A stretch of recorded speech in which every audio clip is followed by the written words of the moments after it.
pale unaponisikiliza. Ni majira kama haya ambayo Bwana ametupea neema ya kuweza kuzungumza mawili matatu. Na siku ya leo tunakwenda sana kuangalia namna ambavyo karama za rohoni zinavyoweza kuwapeleka wengi katika jehanamu ya moto. Katika title hii nitatamani unifuate kwa makini, kwa sababu kuna namna ambayo ukikosa kunielewa unaweza ukajiaminisha kwamba ninakataa karama zote za rohoni, lakini nataka unifuate vizuri ili uchukue maana ambayo mimi mwongeaji ninaimaanisha katika kile ambacho nitakizungumza kwa mujibu wa neno la Mungu. Natamani nikuoneshe namna ambavyo Mungu anavyotembea na mtu mpaka mtu aje afikie kiwango cha kuitwa mtumishi wa Mungu. Mungu sio wa kuzuka.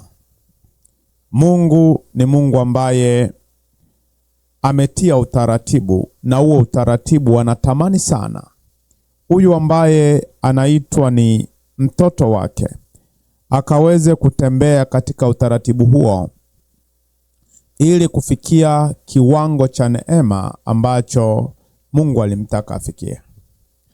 Isivyo bahati ni kwamba watu wengi leo, kitu ambacho kinachokuja mbeleni na kionekana tu kwa namna moja ama nyingine, kwamba kuna hali ambazo tunatakiwa kufuata, kuna hali ambazo tunatakiwa kusimama nazo, kuna hali ambazo tunatakiwa kuelekezwa, linakuwa kidogo ni tatizo. Sasa nataka nikuoneshe kwamba Mungu anapotaka kutembea na mtu, kuna maandalizi fulani ambayo lazima ayaweke kwa huyo mtu. Na haya ndiyo ambayo ninataka sasa kuja kukuonesha kabla hujafikia kwenye unachoita wewe karama ya rohoni. Natamani uelewe ya kwamba zipo hatua kubwa za maandalizi ambazo lazima Mungu huyo akupitishe ili ukija kufika huko kwenye karama za rohoni ufanye sawasawa na mapenzi yake. Jambo la kwanza ambalo naomba uelewe ni kwamba maandiko yanasema kwamba kuna wale ambao aliwateua.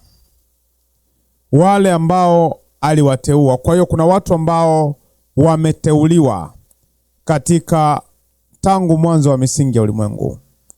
Kwa hiyo nataka uelewe kwamba kuna namna ya kuteuliwa. Kuna namna ya kuteuliwa na Mungu na kuwekwa katika shamba la Mungu. Sasa nataka uelewe ya kwamba pale ambapo Mungu anapokuchagua ili akufanye kuwa mwana, ili akufanye kuwa familia, basi lazima uelewe kwamba yapo maandalizi. Nataka tuone haraka kwenye kitabu hiki cha Warumi. Warumi sura yake ya 12 na mstari wake wa Warumi sura yake ya 8 mstari wa 29. Biblia takatifu inasema hivi. Warumi 8:29 anasema, maana wale aliowachagua tangu asili, maana wale aliowajua tangu asili, aliwachagua tangu asili, wafananishwe na mfano wa mwana wa Mungu, wa mwana wake, ili yeye awe mzaliwa wa kwanza miongoni mwa ndugu wengi. Wale aliowachagua tangu asili, hao akawaita, na wale aliowaita, hao akawahesabia haki, na wale aliowahesabia haki, hao akawatukuza. Nataka uone hii statement ambayo Biblia inatuelekeza hapa kwamba kumbe sio kitu ambacho kinakuja tu overnight, vinvupo, hapana. Ni kitu ambacho kinakuja katika namna fulani ya maandalizi ambayo baada ya maandalizi hayo yakifika hatima, ndipo sasa mtu anakuja sasa kutukuzwa.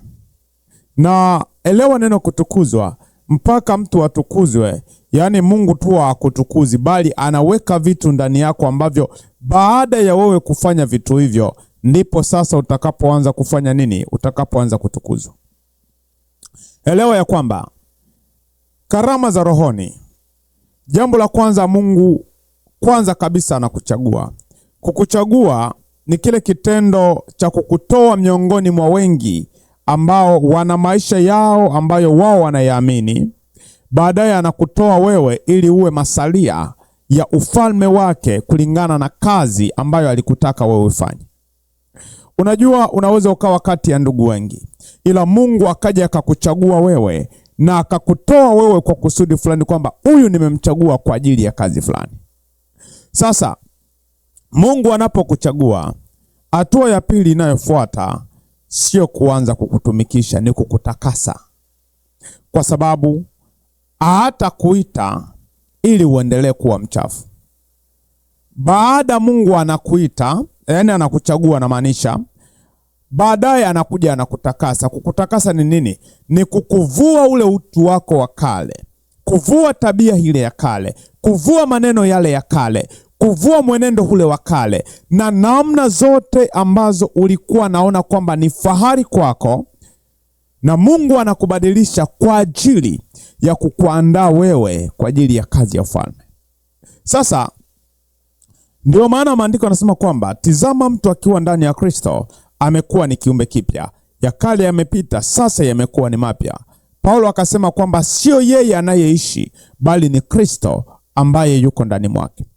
Hili andiko linataka kutuonesha nini hapa? Ya kwamba kumbe ipo namna ambayo Mungu anatubadilisha wakati anapoendelea kutuandaa.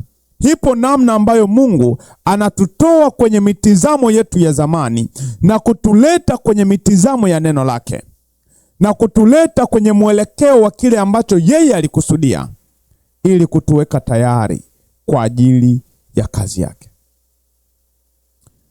Petro wa kwanza ukisoma anasema kwamba nanyi mtakuwa watakatifu kwa kuwa yeye aliyewaita ni mtakatifu. Kwa hiyo kama Mungu ndiye aliyekuita, atakutakasa, atakufanya kuwa mtakatifu. Jaribu sasa kwanza kuangalia, tupa macho yako kote, ona wanaofanya huduma. Je, wana ufanania utakatifu? Kama hapana, jiulize ni nani aliyewaita, kwa sababu Mungu anapokuita ukufanya kwanza kufanana kile ambacho yeye amekilenga. Sasa huyu Mungu ambaye anatuita huku akituacha tukiendelea kugalagala katika matope, na jiuliza ni Mungu gani ambaye anaita wito wa aina hiyo? Namna ya tatu, Mungu baada ya kukutakasa anakuandaa sasa. Anakuandaa, anakufanya kuwa wanafunzi. Enendeni mkawafanye mataifa wote kuwa wanafunzi. Kwa hiyo hao ambao walikuwa mataifa wakatakaswa, baadaye wakawa wanafunzi. Kwenye wanafunzi hapo ni kwenye kuelekezwa huu ufalme ambao tumeingia kwenye kuutumikia. Una kanuni gani? Una taratibu zipi? Kwa ajili ya nini ni muhimu kufuata taratibu? Na baada ya haya yote mambo yakija kutokea, hapo sasa ndipo hasa tutakapoelewa ya kwamba kumbe hakuna namna tunaweza tukaja kuwa walimu wazuri, ama hakuna namna ambavyo tutatumia karama za Mungu vizuri kabla hatujaelekezwa vizuri. Sikia, hakuna nabii uliyewahi kumuona nabii ambaye hakukaa chini ya nabii. Hakuna mchungaji uliyewahi kumuona mchungaji ambaye hakukaa chini ya mchungaji, na huduma zingine zote ambazo unaziona wewe. Kwa sababu siku zote vitu vya Mungu ameviweka ndani ya watu wake ili watu wake wawahudumie watu wake. Moja kati ya njia ambayo unatakiwa uitumie ukitaka sana kuchelewa ni kungoja Mungu akushushie kipawa kutoka juu. Mungu anaweka vitu ndani ya watu wake. Kinachohitajika kwako ni uelewe ya kwamba mtu huyu ni mtu wa Mungu kweli. Ndio maana Biblia inasema kwamba mtu utakayempokea nabii kwa kuwa ni nabii, basi utapata kipawa cha nabii, utapata thawabu ya nabii. Kwa hiyo kuna namna ambavyo kumbe ukimuelewa kwamba mtu huyu ni mtumishi wa Mungu, mchukulie kama mtumishi wa Mungu, tembea naye kama mtumishi wa Mungu. Bwana Yesu atusaidie sana. Kwa hiyo sasa, baada ya hapo ameshakuandaa, ameshakufanya kuwa mwanafunzi. Baadaye sasa anaweza sasa akakuita. Kuitwa ni nini? Kuitwa ni kufanywa kuwa sasa mfanyakazi katika shamba la Mungu. Hii inamaanisha nini? Inamaanisha ya kwamba Mungu anaweka vitu vyake ndani mwako ili wewe uweze kuvitumikisha kwa ajili ya faida ya ufalme wake. Ndio maana haziitwi karama za ulimwengu, zinaitwa karama za Roho Mtakatifu. Na Roho Mtakatifu ndo Mungu mwenyewe. Kwa hiyo ni Mungu anaweka vitu ndani mwako ili vikaweze kujenga ufalme wa Mungu. Kwa lugha nyingine, wewe ni mtumishi tu. Huna na karama unayomiliki, huna na kipawa unachokimiliki, huna na huduma unayoimiliki, bali ni Mungu aliyekupendelea na kukupa hicho ambacho alikupa ili uweze kutumika kwa ajili ya ufalme wake. Sasa haya yote mambo lazima ujielewe kwamba hata kama unanena kwa lugha, usijisumbue kwamba unavyonena kwa lugha umekuwa wa Mungu. Hapana. Wengi wana zawadi za kuimba. Ana sauti nzuri akiimba kama mbingu itashuka, lakini kuimba akukufanyi kuwa mwana wa Mungu. Sikia nikwambie, ndio maana nimekuambia kuna kitu ambacho kinaitwa kutakaswa ama kuokolewa kwa lugha nyingine. Elewa ya kwamba baba wa huduma, baba wa karama, baba wa kipawa ni wokovu.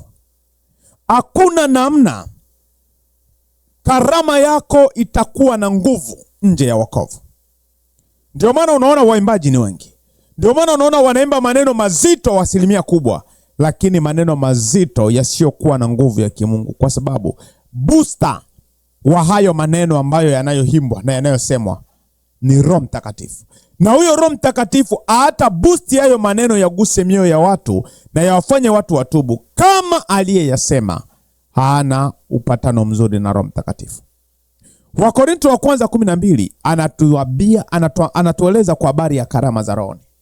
Lakini nataka uelewe kwamba zote zilizopo pale, kuponya magonjwa na vitu vingine vyote, kuwa na jicho la kiroho, kutafsiri lugha, haikufanyi kwenda mbinguni. Ndio maana kuna watu ambao walikuja wale 70 wakaja kumwambia Bwana, tumetoa mapepo kwa jina lako. Akasema nimemwona shetani akianguka kama umeme.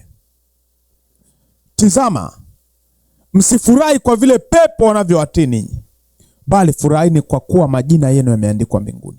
Anawarejesha nyuma, anawaambia kwamba hapana, licha ya kwamba unaimba watu wanavuviwa, licha ya kwamba unaimba mapepo yanakimbia, licha ya kwamba unaimba watu wanasikia mtetemeko, licha ya kwamba unaomba na kuona uvuvio wa Roho Mtakatifu, bali unatakiwa kuelewa kwamba jina lako limeandikwa mbinguni, na kinachoandikisha majina yetu ni maisha matakatifu ambayo tunaishi, sio huduma.